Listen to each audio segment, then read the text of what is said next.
Thanks again for coming back, you guys. I appreciate you being here for Thumb on the Pulse. This show right here is Thumb on the Pulse, and we're going to get started this week with a lot of fun news that's happened since last week until this week. Every week or every 2 weeks, we do a little show called Thumb on the Pulse here on Twitch. It's a live recorded news show where we try to keep you update on all the game industry news, Twitch streamer news, all the big industry news, gossips and business bits and lawsuits and game releases and free games, all sorts of stuff every single week. So I hope you guys get to sit back, relax, kick back with me while I let you guys in on all the different types of news that have gotten our hearts racing this week. So I hope you enjoy it, and let's go.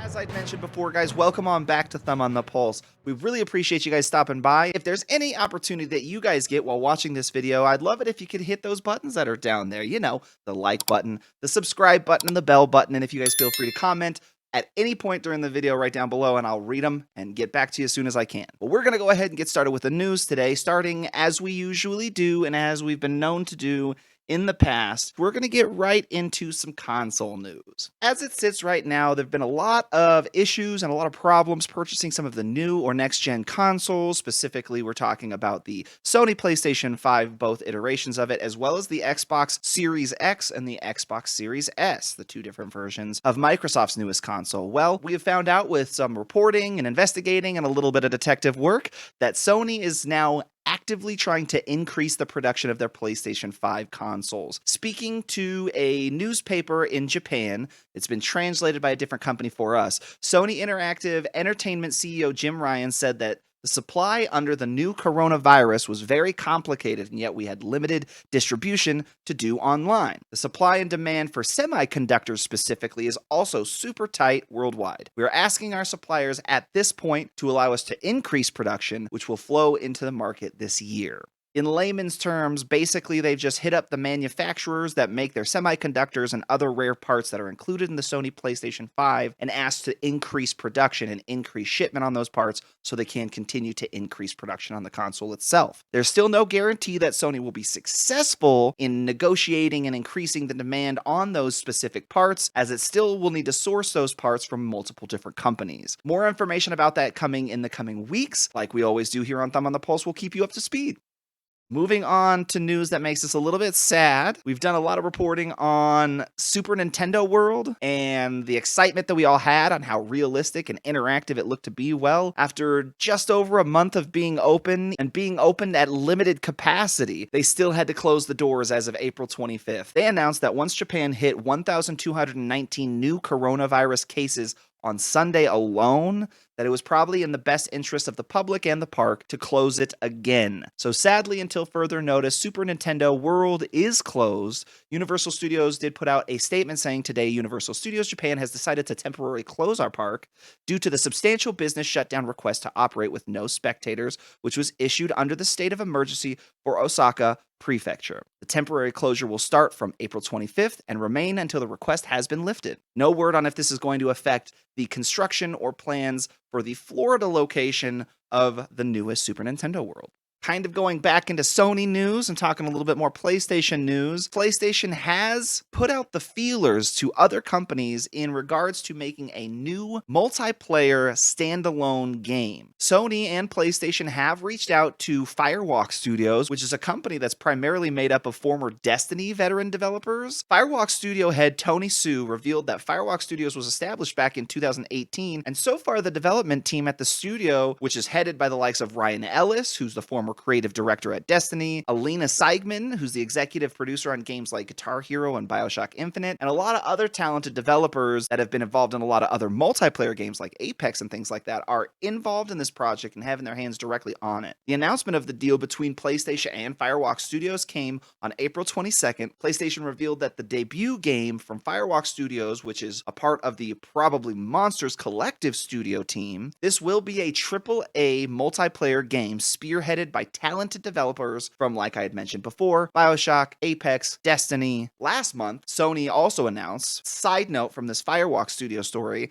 Sony and PlayStation also announced that they had signed a deal, a publishing deal specifically, with a different publishing company, Haven. This production company, Haven, is a new Montreal studio, and it's a studio that's headed by veteran developer Jade Raymond, predominantly and justifiably famous and well known for her work in creating the Assassin's Creed franchise, as well as her work around the industry in general. She was approached by Sony to be in charge of yet another AAA main title game. Really excited to see where we go with Sony. We have some more news about Sony later in the newscast, and more news to come later this month, later this year. Lots of big moves Sony's making this year, so we'll see if it pans out for them. We're moving on to new games now. This little bit's going to be predominantly Resident Evil focused. Starting first with this little guy right here, Resident Evil Reverse. This is a multiplayer game that was announced as part of the Resident Evil Village package. Apparently not going to be released with Resident Evil Village though. This is a new mainline Resident Evil game aside from Resident Evil Village, focusing more on multiplayer. Capcom doesn't appear to be making a big to-do about this delay, especially since we haven't seen anything on their social medias or any official announcement from the company stating that this game will be pushed back to the summer of 2021, which is when it's coming out. However, the Resident Evil Village or Resident Evil 8 demo is already available to play and is going to be released on May 7th. So we'll see what kind of news or information we get about the multiplayer being released separately from Resident Evil Village, or if Resident Evil Village may have its own multiplayer aspect of its own, and this might be a whole new game they're going to release separately. On a side note, again talking about new releases and Resident Evil, we did touch a little bit last week on the Oculus Quest showcase. However, since I figured we were talking about Resident Evil, we might as well mention in the new release area that Resident Evil 4 will be coming to Oculus Quest as soon as the end of this year. Scheduled for a 2021 release date, the traditional third-person experience will soon play in first-person in VR. Character animations and cutscenes have been properly maintained for maximum nostalgia on the game. However, over 4,500 different textures have been improved upon and enhanced for the VR experience. Really excited to try this game, guys, as well as all the Resident Evil titles that'll be coming out this year. With new releases and sticking on that spooky, scary vein, Five Nights at Freddy's has announced their new title, Security Breach. It seems like a very intriguing title, being one of their first, if not the first, open-world title that Five Nights at Freddy's has released. However, let's just read from the pages, shall we? Five Nights at Freddy or FNAF creator Scott Cawthorn sugarcoated his next game's latest today with a free-to-download Streets of Rage type clone. The quote proceeds as you all know, Security Breach was originally planned to come out at the end of 2020. But as we keep working on it and keep adding to it, it just keeps getting bigger and needed more time to finish. And now, again, I've made the decision to put more time and more money into it to make sure it's finished properly. What that means is late 2021 release of this game instead of an early 2021 release like I'd originally wanted. But it'll all be worth it. And, as I'd mentioned, he did put a little bit of time and put a little bit of effort into a short version of what his interpretation of a Five Nights at Freddy's Streets of Rage mashup would be. This game is available now to download and play, so if you guys want a little bit of that Five Nights at Freddy's taste before the new game comes out later this year, we'll go ahead and put that link down below.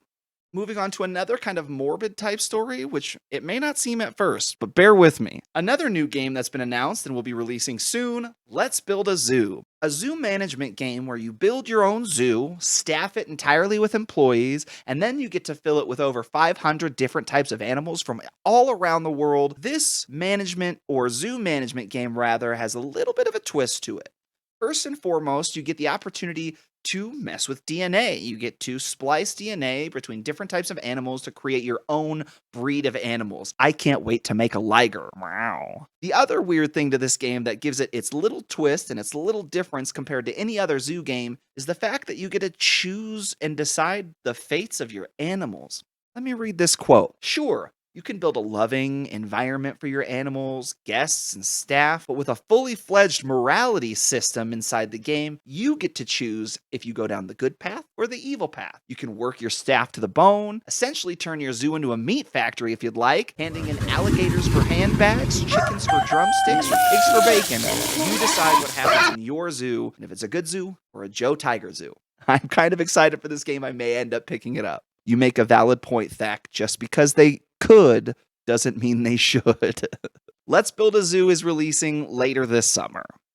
Continuing with new games that are going to be released soon, Phantasy Star Online 2 New Genesis is somewhere between an expansion pack and a full-blown sequel. New Genesis is a complete overhaul of the Phantasy Star Online 2 environment, introducing completely new gameplay mechanics and a gorgeous visual overhaul. While technically a separate game, you'll be able to transfer your characters and other things freely between NGS and old Phantasy Star Online 2's files. Lots of excitement around this title as well, slated to release June of this year. We're still a little bit unsure exactly what systems it's going to be available on because a few different reports gave us a few different bits of information. We know definitively that there will be crossplay on the different platforms. However, we're pretty positive at this point we won't have cross-save. Also, it's supposed to be released on PC, Steam, and the Epic Games Store, Xbox Series X, Xbox One, as well as the Microsoft Store for PC, PS4, and Switch, probably. It may be released in chunks where some of them get that first and some of them get that later. We're still unsure on how that's all going to go. But again, with Phantasy Star Online 2 being such a big title, we'll definitely bring you more information later. At this point, I'm just going to hammer home on just a few more new release titles that we wanted to make sure you guys were aware of that we didn't quite have time to touch base on. Total War Rome Remastered was released on April 29th. Layers of Fear in VR was released also on PlayStation VR on April 29th. On April 30th, we got the brand new Pokemon Snap game, which maybe we'll cover some more images and some more information on that next week. And then also on PlayStation 5, we got the game Returnal on April 30th.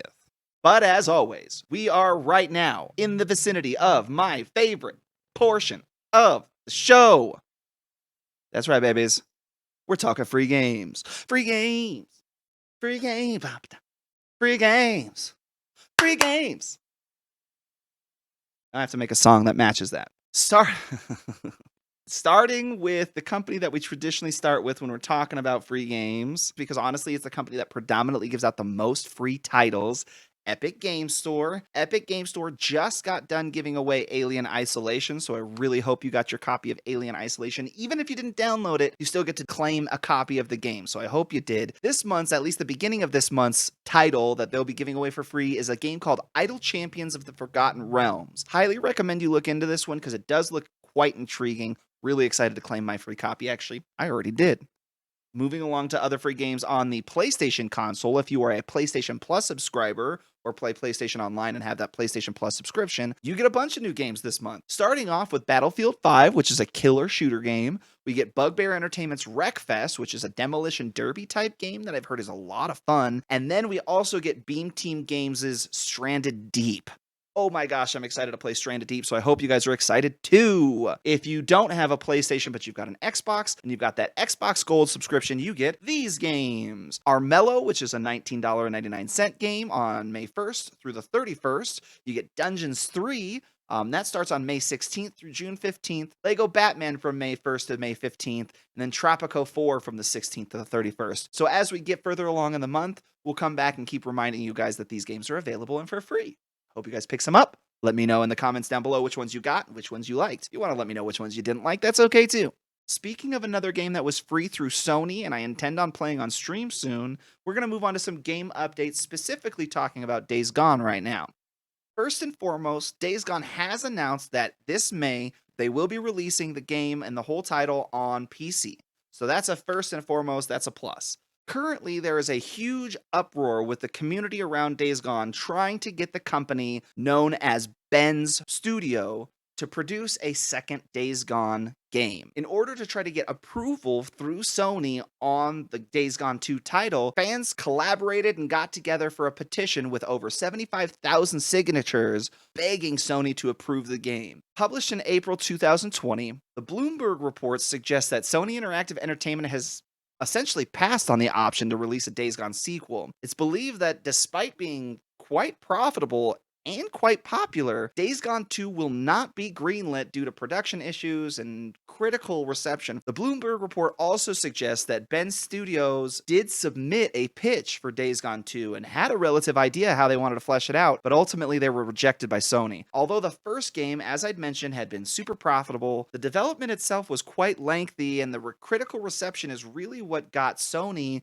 and Sony executives mixed in their emotions on whether or not Days Gone 2 was a viable option. Following up up on that report, Ben's former game director, Jeff Ross, confirmed that he had been working on a Days Gone 2 pitch, but couldn't confirm based on the NDA that he had been under with Sony whether or not that had been canceled. Essentially, in my personal opinion, Sony is giving Ben's studio and the fan base for Days Gone and Days Gone 2 the basic impression that through their statements and their actions, they're dictating that Ben has to put forth a Uncharted remake or a Last of Us remake, which in my opinion doesn't make any sense whatsoever. And let's be clear, remakes, not sequels, not brand new games, remakes for those, if they ever want a chance to make Days Gone 2. Until then, it looks like there's no amount of signatures in the world that'll get us a new Days Gone 2 game. Good luck to fans. Good luck to Ben Studios. Let's hope we see some good quality games come out from them instead of remakes of games that just came out. More news on updates from Assassin's Creed Valhalla. Their first expansion was announced quite some time ago, however, that has been pushed back. The good news is, though, not very long. Originally, Wrath of Druids, the expansion pack to Assassin's Creed Valhalla, was announced for April 29th, which was yesterday, but now it's slated to be released on May 13th. A slight pushback. Honestly, 2 weeks is better than pushing things back months in regards to actually getting the game out and satisfying fans and things like that. The tweet announcing the delay states that the 2-week push will ensure the team delivers a more refined experience. It also promises an upcoming article that will provide transparency and share insights into Ubisoft's development process and why this is taking place. The tweet ends saying thank you and directs all of the eyes to social media for continual updates on this process. The Wrath of Druids DLC will take our main character to Ireland, where they'll encounter members of ancient druidic cults and dive into Gaelic myths and folklore. Crazy excited for this one. We will eventually be getting back into Assassin's Creed Valhalla on the channel. A story I've been dreading reporting on all day long because it's been a while since we've got into it, but hey baby, we're here, we're gonna do it. CD Projekt Red. All right guys, do you have your snacks? You have your drinks? I've got my coffee here, we're gonna drink it up, baby.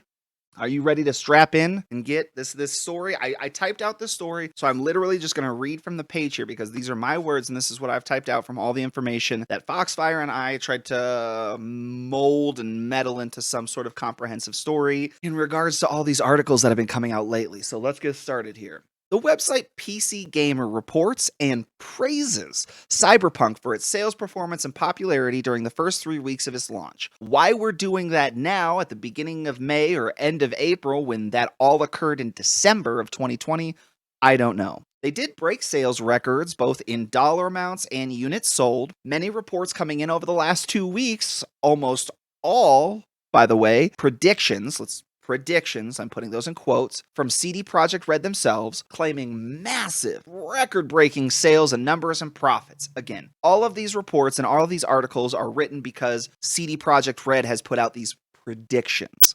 These aren't statements, these aren't facts, these aren't reports, these are predictions.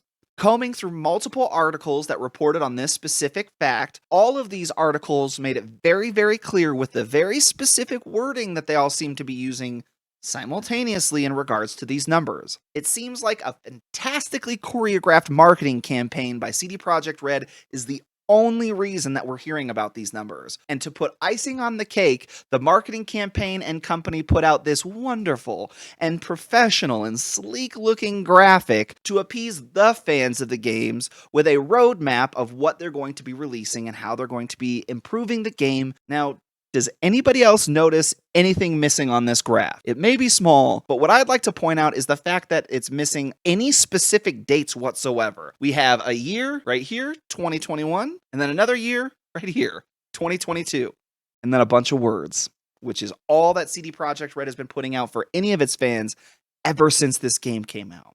Only 3 weeks ago, we were hearing about the commitment that these leading teams were making to this game that many were assuming were already on its way down the tubes. Also, we were hearing about the potential cancellation of the multiplayer aspects of the game that we were promised would be available at launch. Now, this record-breaking game with these record-breaking numbers only includes the first 3 weeks the game was released and none of the numbers since then.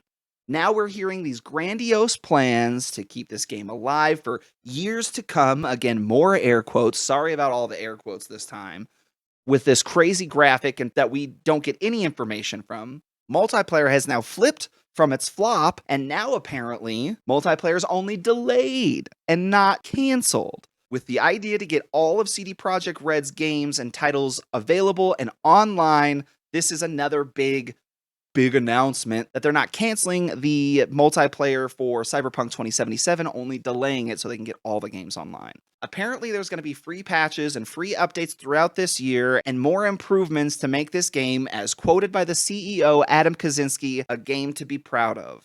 As a side note, we'd reported previously on lawsuits that the company was under. In one of those cases, CD Projekt Red did state last Friday that legal claims against the company in the United States regarding the terms of distribution deals with Valve Corporation have now been withdrawn. So at least one lawsuit against the company has been dropped in regards to their refund policies and trying to get customers that were unhappy with the game their money back. They did spend $2.5 million on that to make it happen, but other lawsuits standing in regards to the lawsuits from their investigators are still pending, so we'll report on that again as well in the future.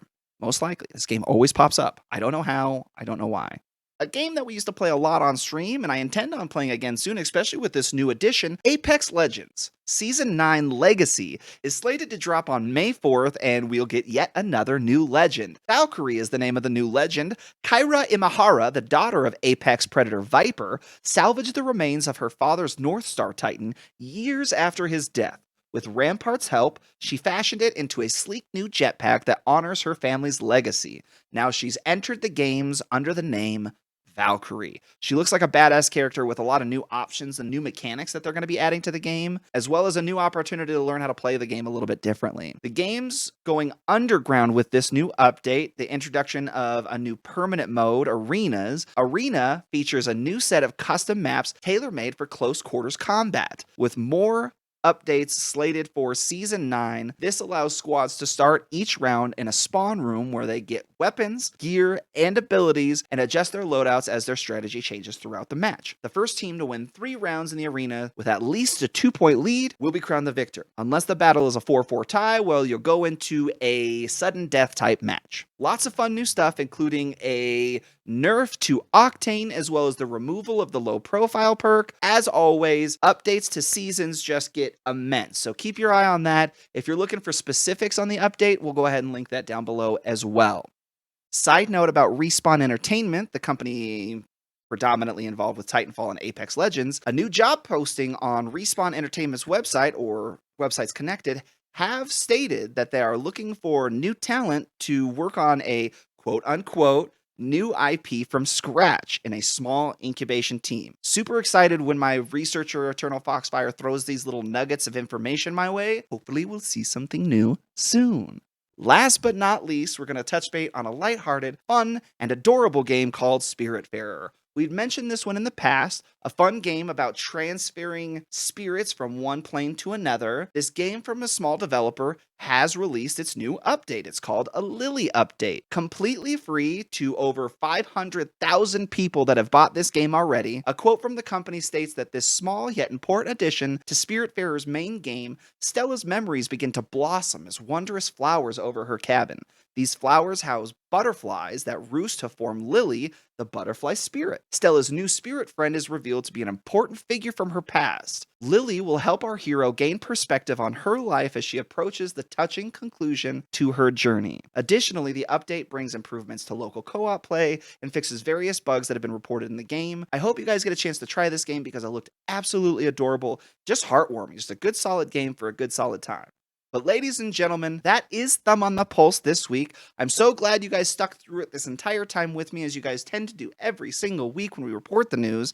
My name is Thumbspazm, and I appreciate you guys listening to the stuff that I found out by putting my thumb on the pulse. If you guys have any comments, please leave those down below in the YouTube channel. If you guys enjoyed the video, hit that like button, hit that subscribe button if you want some more videos from me, including clips of my gameplay in the future. I am on twitch.tv/thumbspazm if you want to come check me out live when we record these. And if you have any stories that you're interested in hearing about and would like us to report on the news, just find it on social media and hashtag TOTP. If you tag it that way, I'll find it. Anyways, folks, thank you again for joining me. I love you beautiful bean faces so much, and I'll see you next time.